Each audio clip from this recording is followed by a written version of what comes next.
Hello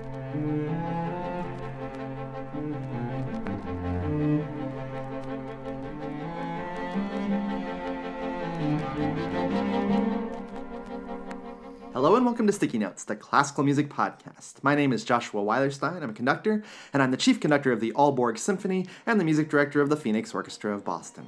This podcast is for anyone who loves classical music, works in the field, or is just getting ready to dive into this amazing world of incredible music. If you'd like to support the show, please head over to patreon.com/stickynotespodcast.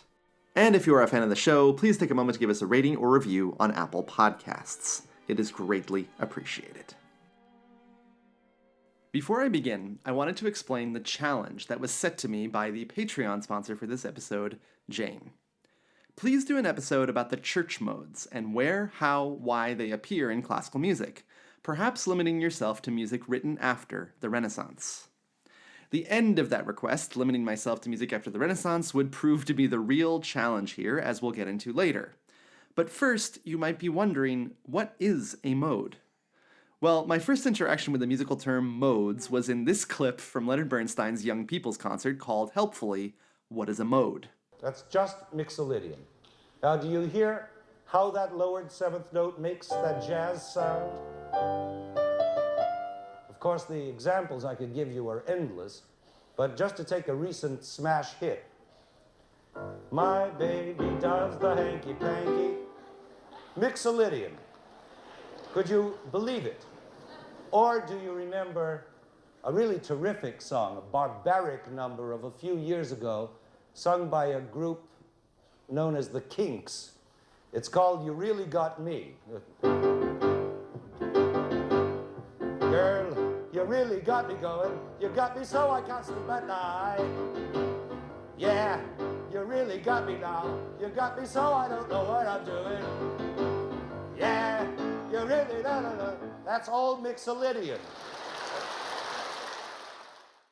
This clip proves a couple of things, namely that Leonard Bernstein was the greatest teacher in the history of music, but also that modes are an essential part of what makes modern music, and by modern I mean modern non-classical music, tick. This was central to Bernstein's point during this amazing show, which is available on YouTube. And he punctuates his discussion with multiple examples of pop music from the time using modes. So if you don't have time to listen to Lenny, I'll try to tell you a bit about modes. I will say, though, that much of this show today is modeled on and takes its inspiration from that Bernstein Young People's Concert, and I'll be peppering clips from that show throughout my own exploration.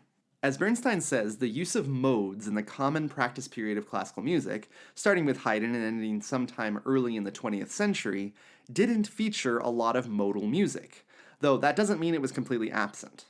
So today I'll explain what modes are, and we'll go through each of the so-called church modes, explaining their characteristics, and then showing you examples throughout musical history of exactly how these scales, oops, I gave myself away there a bit, were used by the great composers. This show might seem a bit technical, but I think there's a lot of really interesting and fascinating stuff here. So stick with me, and let's explore modes together, coming right up on Sticky Notes.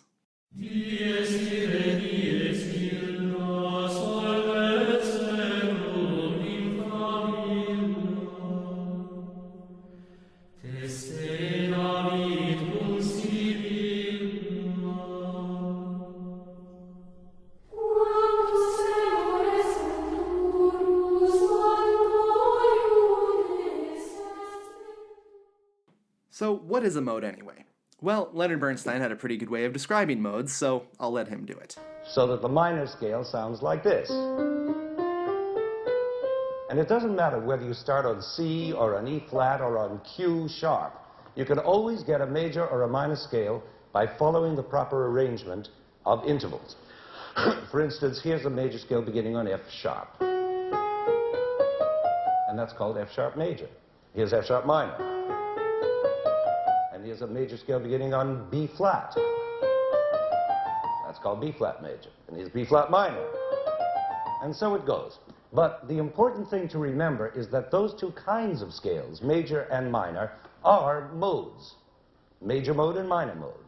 Two modes out of a much larger number of possible ones. And a lot of the excitement in it comes from the fact that it uses those strange scales or modes which are neither major nor minor. For instance, right at the beginning appears that swirling dance tune, which sounds at first as though it's in the usual minor mode. In fact, the first 5 notes of it are exactly the first 5 notes of the minor scale. But then comes the twist. These notes don't belong to any minor scale that we know. Then what scale is this? Answer, it's the scale of the Dorian mode. Now, don't let that throw you. Keep calm, sit back, and let's... Now, the big difference, as Bernstein said, between modes and scales is that scales can start on any pitch, a C major scale, a D major scale, an E major scale, etc., and a C minor scale, D minor scale, etc. A mode, at least the kind of modes that Jane was asking me about, is fixed, starting on the same pitch every time. The modes are thought to have originated in ancient Greece, therefore all the modes still have Greek names. The modes were named supposedly after the regions that they originated from, which all had their own quite different musical personalities. We don't know exactly what happened to these modes for hundreds of years, but much, much later in the Middle Ages, they began being used in church music.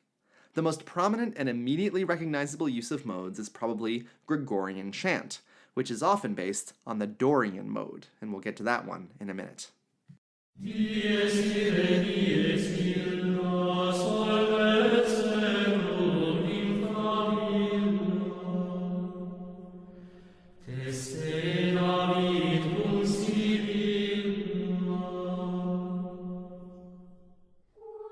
But I want to save the Dorian mode for a minute because I want to start with the simplest mode of them all, the Ionian mode. As Leonard Bernstein explains, each mode is pretty easy to find on the piano, since you just start on whatever pitch the mode starts on and play a scale using only the white keys on the piano. The Ionian mode starts on a C, and all of you pianists just had your ears perk up when I said that. Because if you start a scale on a piano on the C and play only the white keys, you get...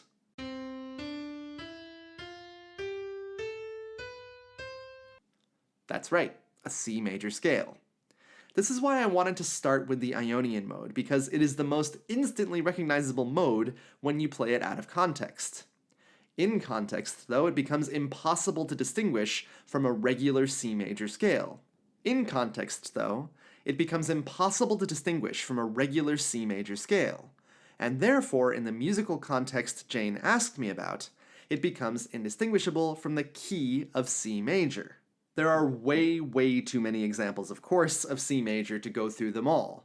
But the one that Bernstein emphasizes, and the one that I think is the perfect description of the Ionian mode / C major, is the end of Beethoven's Fifth Symphony, which hammers away on the C major tonality for nearly a minute straight, making sure you know that the C minor from the first movement has been soundly defeated.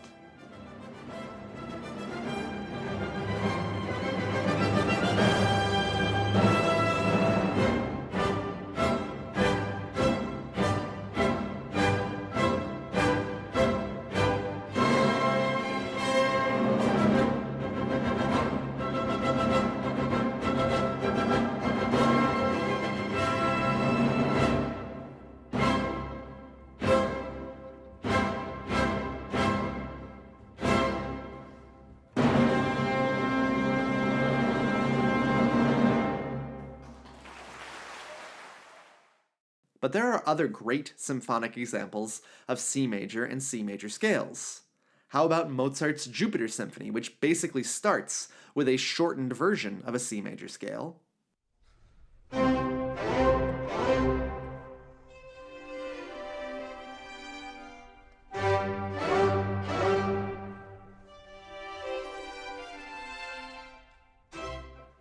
Or one of my favorite ones is near the end of Beethoven's First Piano Concerto, at the end of the cadenza, where the pianist asks a question,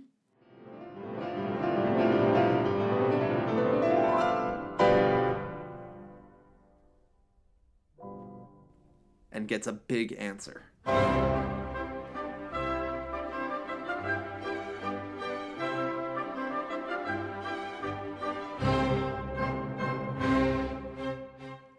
One of the great pieces that vacillates between C major and C minor is the Schubert Cello Quintet, which begins on a beautiful C major chord that quickly transitions to minor. That major minor becomes the central question of the whole first movement.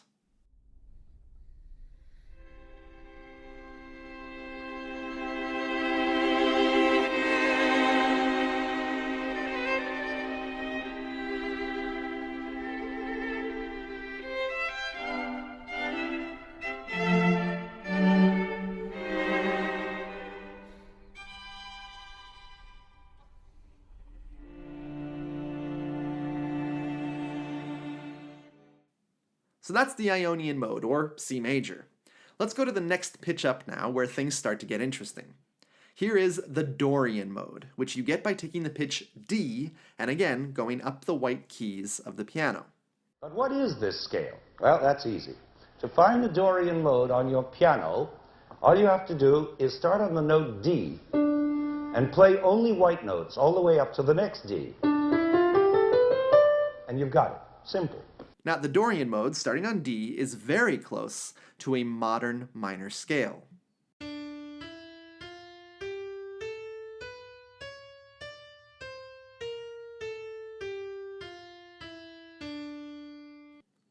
But there's one pitch different. I'll let Bernstein explain again. As we know, this Dorian mode is practically like the usual minor mode, with one very big difference. In the minor mode, the seventh note is called the leading tone because it leads us home to the keynote or tonic, which is D. And that leading tone leads us to the tonic by the smallest possible interval, namely a half tone. You see? Amen. It's as though that leading tone were in love with the tonic and were pulled toward it, wants to embrace it, it wants to get there. And it does. But in the Dorian mode, where the seventh note is a half tone lower, there's a full whole step between it and the tonic. So it just doesn't seem to lead as strongly. It's not in love with the tonic. It's friendly enough, but it just wants to shake hands. That lowered pitch makes all the difference with Dorian mode, and it gives it that archaic feeling that made it so prominently used in Gregorian chant.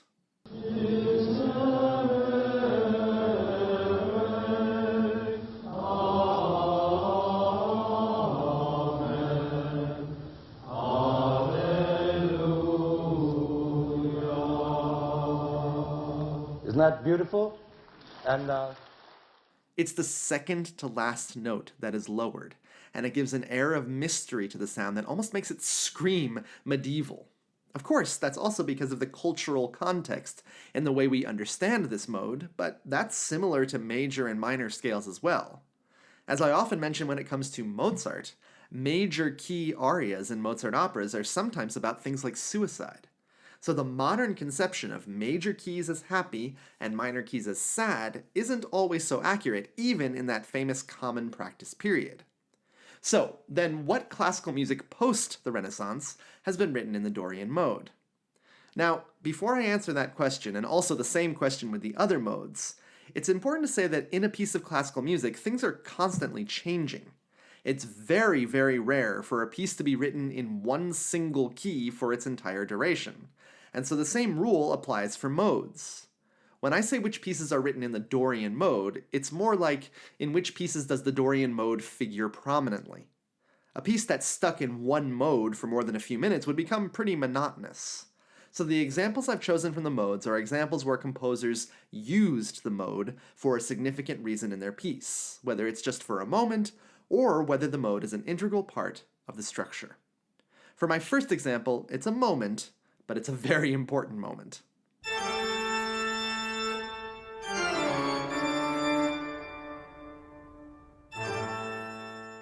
Yes, Bach's Toccata and Fugue in D minor, which begins with an extremely Dorian figure.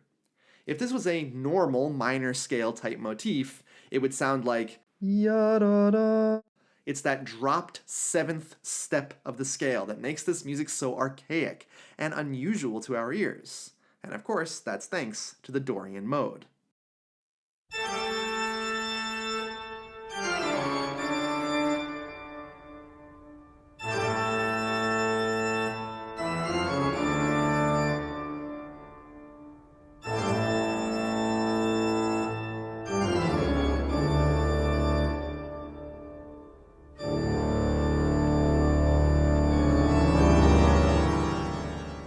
Now, what's great about this toccata and fugue is that actually very little of the rest of the piece is in the Dorian mode. Bach just uses it at moments like the beginning, while the rest of the piece is in regular old tonality. This mixing of common practice tonality and modality is going to be a feature in the rest of the show today.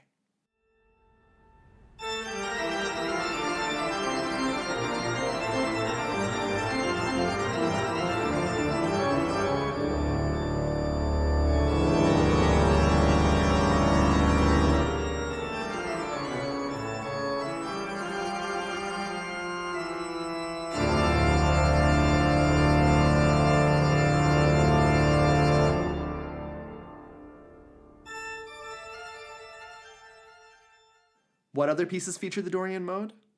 Handel used the Dorian mode in his opera Israel in Egypt for And I Will Exalt Him. This is Handel practically in the Gregorian mood.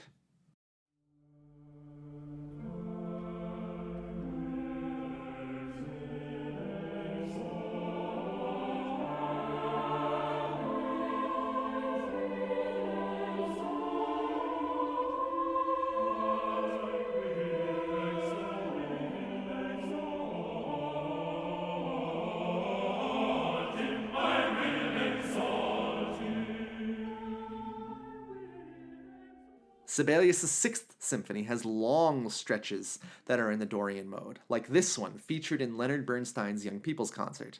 Listen for that flat seventh and that archaic sound.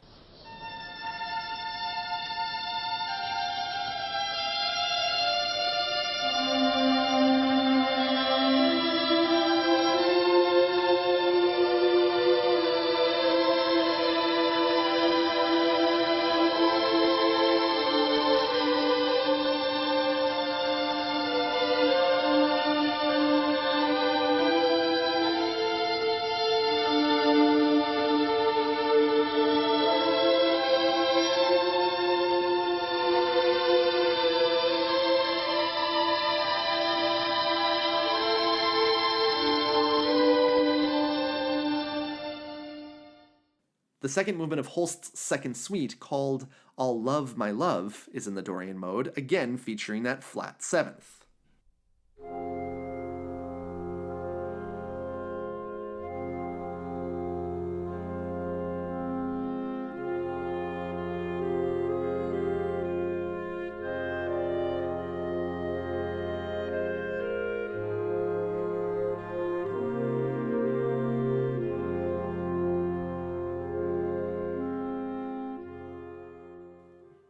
Just like almost every example in this show, not every moment of this piece, or any of the others I've played for you so far, is all in one mode. But the flavors of the modes color and spice these three pieces in unique ways that stand out. Let's move on one step higher to E and the Phrygian mode, which sounds like this.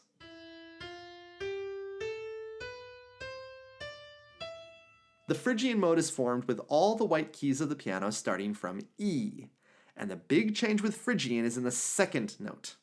In a normal minor scale, the second pitch is a whole step up from the first note. But in the Phrygian mode, that second note is just a half step.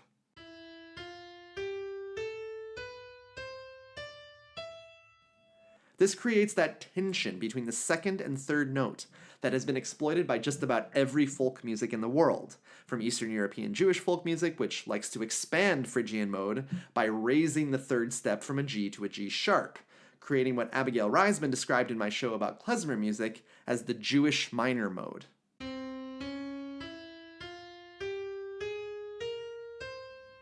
This is technically called a Phrygian dominant scale, and it is also used heavily in Spanish music, with an emphasis on flamenco music and in Spanish classical music, like in Albanese's Rumores de la Caleta.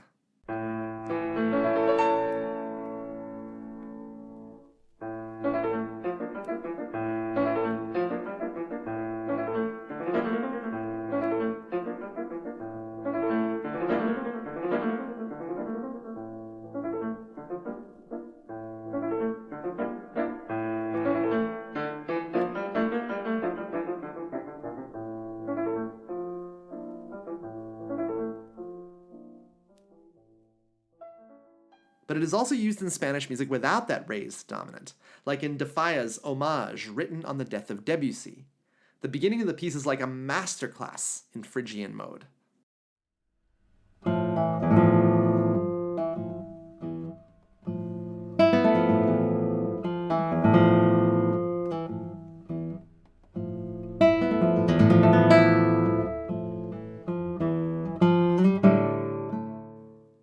A great example of non-folk music in the Phrygian mode is the second movement of Brahms's Fourth Symphony, which starts again, like in the De Falla, with a set of notes that announces Phrygian mode. Listen to the first four notes. They are literally the first four notes of the Phrygian mode.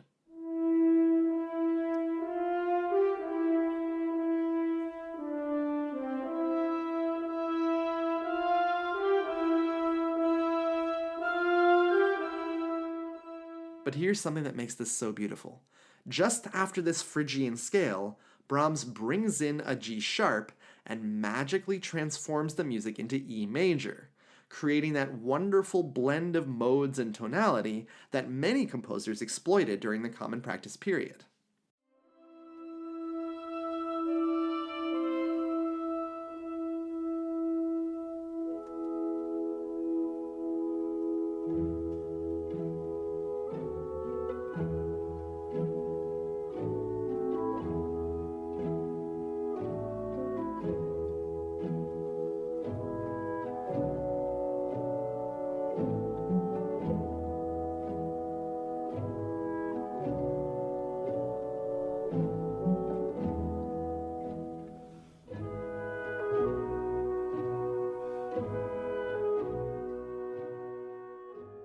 Ralph Vaughan Williams' absolutely stunning and gorgeous Fantasia on a theme of Thomas Tallis also uses the Phrygian mode, which makes sense since the Tallis theme he based the Fantasia on was written in 1567.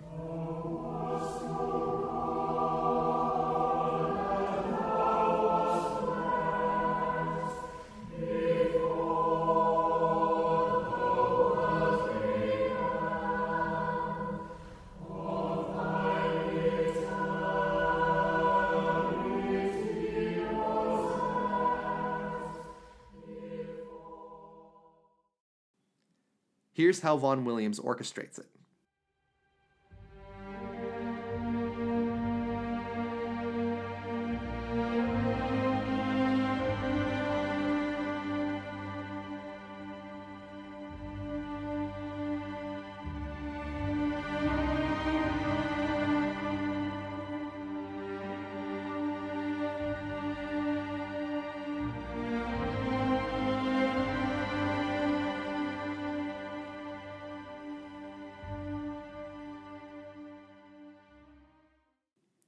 There's also Nikolai Mentner's fairy tale, nicknamed The Phrygian.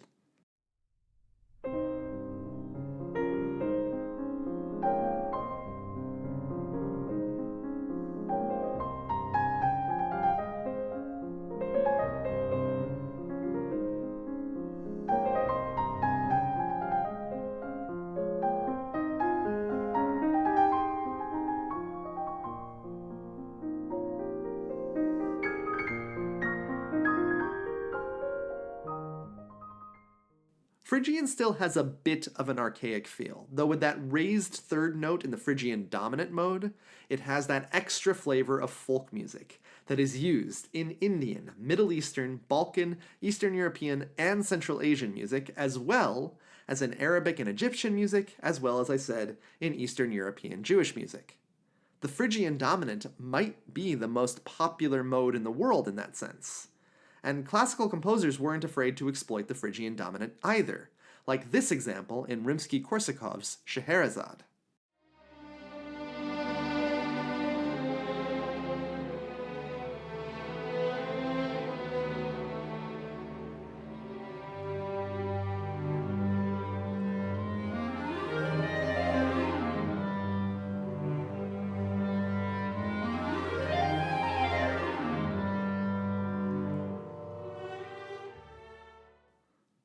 There are many more examples of the Phrygian mode in classical music, including in Barber's Adagio for strings and in many Bruckner symphonies. But let's move now to F and the Lydian mode, because it features perhaps my favorite movement of music ever written. The Lydian mode sounds like this.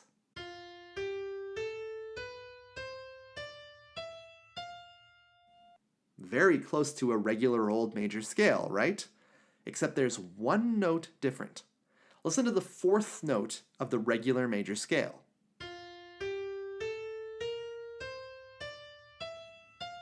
And now to the fourth note of the Lydian mode.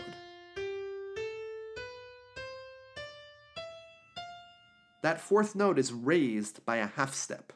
This creates a kind of brightness to this mode that has led it to be called the mode of hope. There are plenty of examples of the Lydian mode in classical music, like in Sibelius's Fourth Symphony.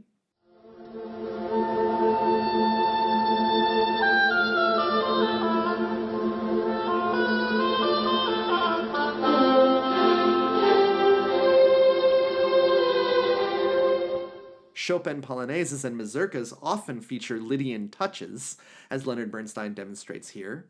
You constantly hear it in Polish folk music and in the works of Poland's greatest composer, who was Chopin, of course, especially when he was writing Polish-type dance pieces like polonaises and mazurkas. Here's a bit from one of his best-known mazurkas, and see if you can hear that Lydian sound.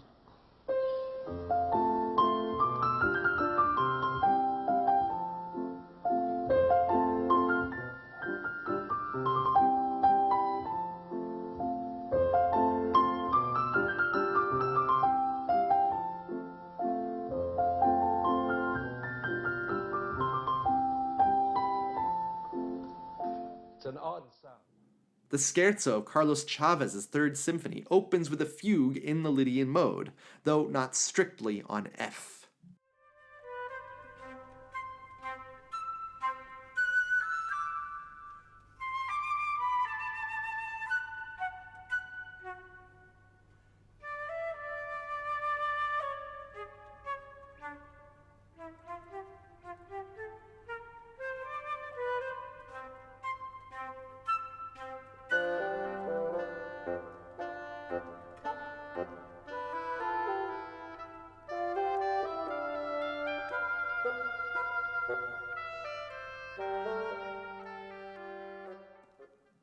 Fauré wrote a song called Lydia, which, of course, is in the Lydian mode.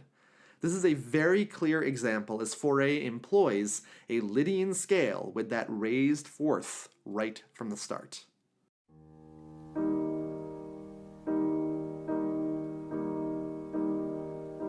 Lydia, sur tes roses joues, et sur ton col frais et si blanc, roule étincelant l'or fluide. Do you hear that brightness to the music? There's a sort of technicolor aspect to the Lydian mode that also made composers like Prokofiev enjoy it, like in his Lieutenant Kije suite, where the birth of Kije is represented by a solo piccolo playing a scale in the Lydian mode.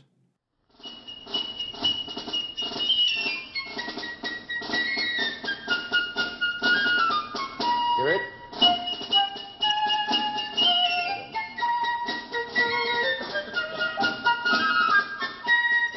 Could you detect that wrong note? Now, if this had been written in the straight major scale, it would sound like this. Right?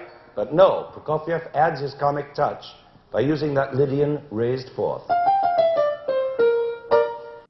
But the greatest example, in my opinion, of the Lydian mode in classical music is in the slow movement of Beethoven's String Quartet, Opus 132. Now, the title of this movement is a mouthful. Heiliger Dankgesang eines Genesenen an die Gottheit in der Linnischen Tonart. In English, that means Holy Song of Thanksgiving by a Convalescent to the Divinity in the Lydian mode.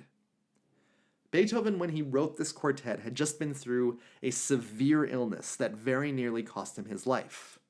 I've done a whole show about this piece in the past, and it's one of my favorite shows, since it happens to be one of my favorite pieces of all time. Structurally, this movement has 3 A sections and 2 B sections.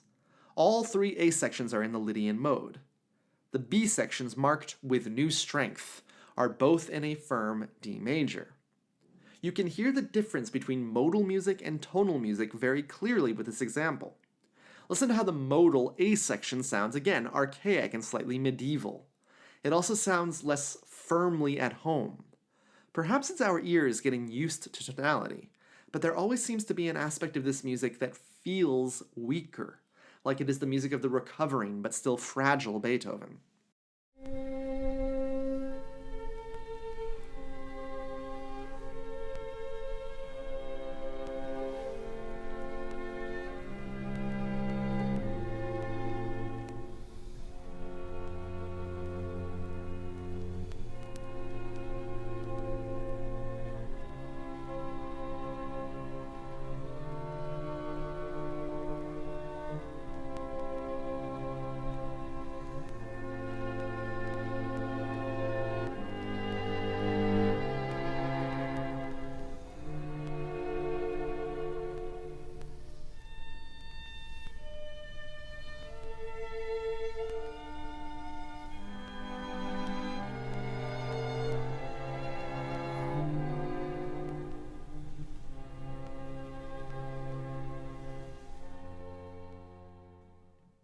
The new strength sections in D major are the complete opposite.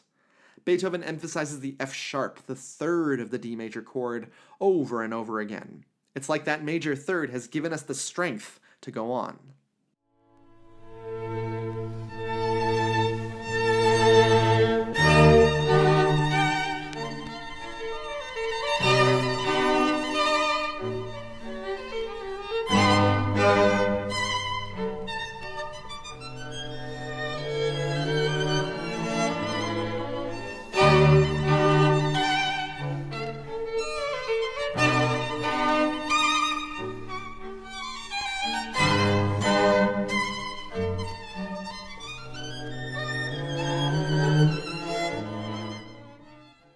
This is truly an extraordinary movement, partly made possible by Beethoven's brilliant use of the Lydian mode.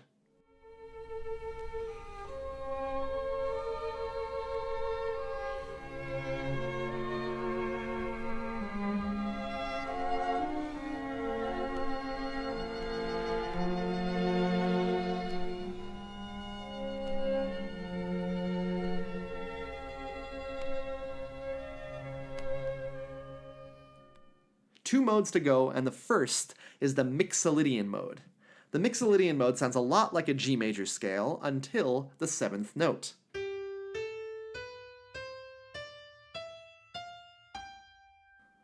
That lowered 7th is all that it takes to make Mixolydian mode a favorite for rock and pop musicians of the 50s and 60s. I'll let Bernstein explain.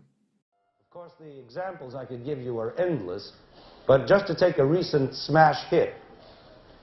My baby does the hanky-panky. Mixolydian. Could you believe it? Or do you remember a really terrific song, a barbaric number of a few years ago, sung by a group known as the Kinks? It's called You Really Got Me. Girl, you really got me going. You got me so I can't sleep at night. Yeah. You really got me now. You got me so I don't know what I'm doing. Yeah, you really da-da-da. That's all Mixolydian. Or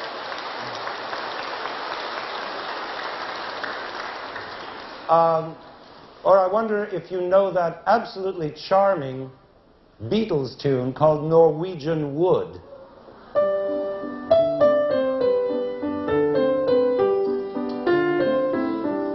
Hear that lowered 7th? That's what gives it its charm, and that's what makes it Mixolydian. They're all Mixolydian. Now again, I don't want to give you the idea that this mode... Bernstein actually gives most of the examples of pieces written in Mixolydian mode, including his ballet Fancy Free,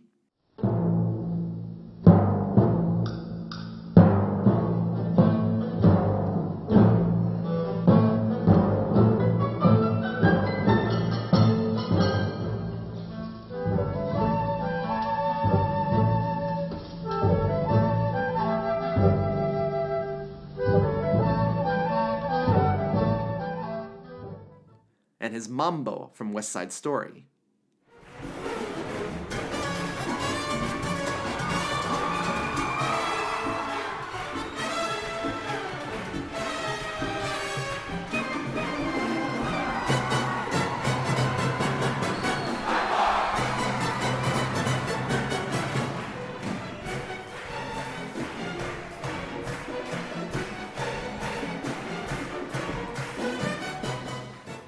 But Bach actually wrote a fugue in the Mixolydian mode.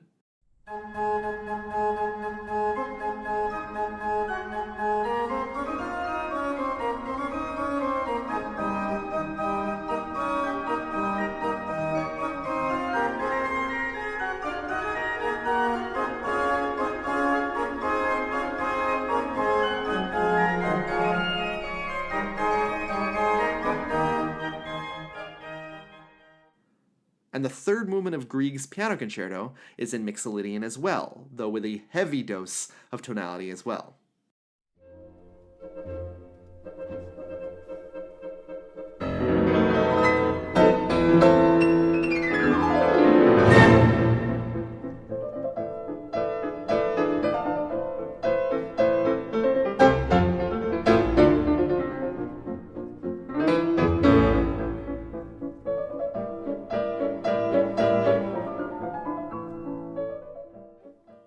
The Mixolydian is used in dozens of pop and rock songs, though, making it one of the most popular modes in the world.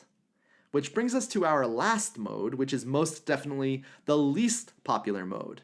It is the Locrian mode, and this is all the time Bernstein devotes to it in his show on modes. Then the next mode, starting on B, is known as the Locrian mode. And this one we can really skip, because there's almost no music written in it. See, the Locrian mode is strangely unsatisfying. It doesn't seem to be conclusive, mainly because the tonic chord you get from it is terribly unsettled. See what I mean? So hello and goodbye to the Locrian mode. Now we have been through... Now, Bernstein isn't wrong to say that this is a very rare mode due to the fact that it doesn't, quote, resolve. It starts on B and features a tritone between the first and fifth note, the only mode that has that.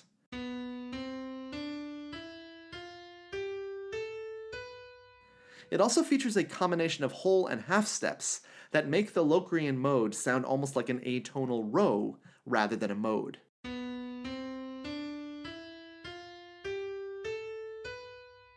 But there are a few 20th century composers who dabbled in the Locrian mode. Rachmaninoff, in his Prelude, Opus 32, number 10, features a couple of passages in the Locrian mode, though they aren't easy to pick out.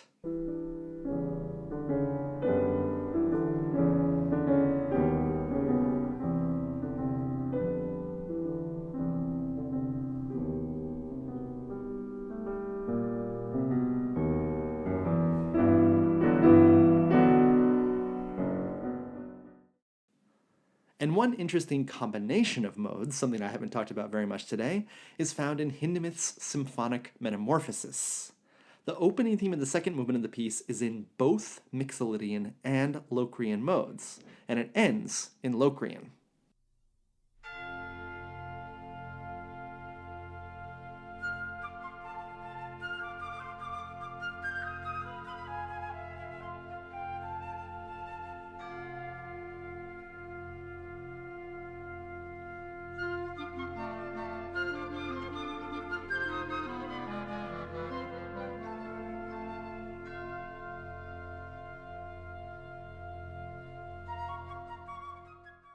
There are also passages of Sibelius's bleak Fourth Symphony that are in Locrian, though again, this is in passing.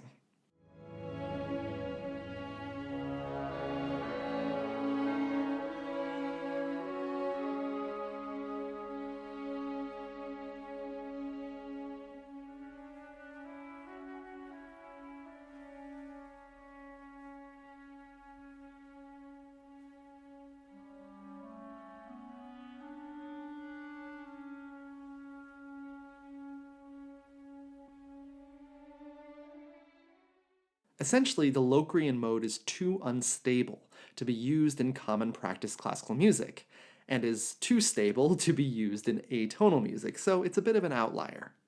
There's one more mode I didn't mention, the Aeolian, but the Aeolian mode is a minor scale, so just like in the Ionian mode, there are just way too many examples to count of this mode. So I'm going to finish today as Leonard Bernstein does, with a piece that employs multiple modes at the same time, Debussy's Fete. I'm going to let Bernstein explain again, since of course he does it so well. Just to refresh your memory, do you recall that opening dancey tune in the Dorian mode?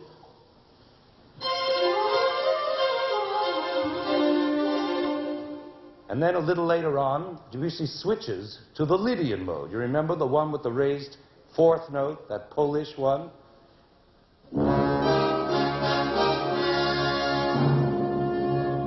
That's Lydian. Then a few seconds later, he's suddenly in the Mixolydian mode. You remember, that's the jazzy one with the lowered leading tone.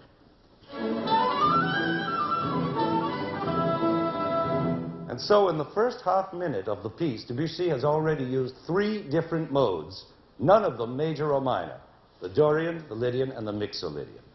Then in that famous middle section, when the distant procession begins, we hear it first, again in the Dorian mode.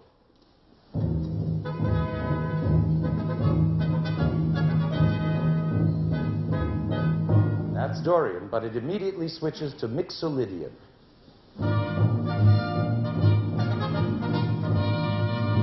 And so it goes, one mode after another throughout the whole piece. Now, just before we play it for you, there's one thrilling spot in this piece that I'd like to... And there you have it, the modes and their use in classical music post the Renaissance. There are more examples that I haven't shared with you today, but I have to say that this was a real education for me as well. Unless you study medieval or Renaissance music, the term mode is kind of casually thrown around with musicians who never are quite sure what it means. We talk about passages of music being modal without knowing which mode, and sometimes we talk about them that way because they just sound a little different from the regular scales we practice every day. But going through each mode like this has already heightened my own ability to identify modes or modal passages in the music that I'm studying and performing. And it helps me get inside of the composer's head when I ask why they might have chosen that mode, or that particular harmony with that particular mode. To understand harmony and all of its myriad facets is a fascinating and never-ending exploration into the creativity of composers who manipulate just 12 notes and turn them into something unique and into something beautiful. I hope this show has encouraged you to continue that exploration as much as it has for me.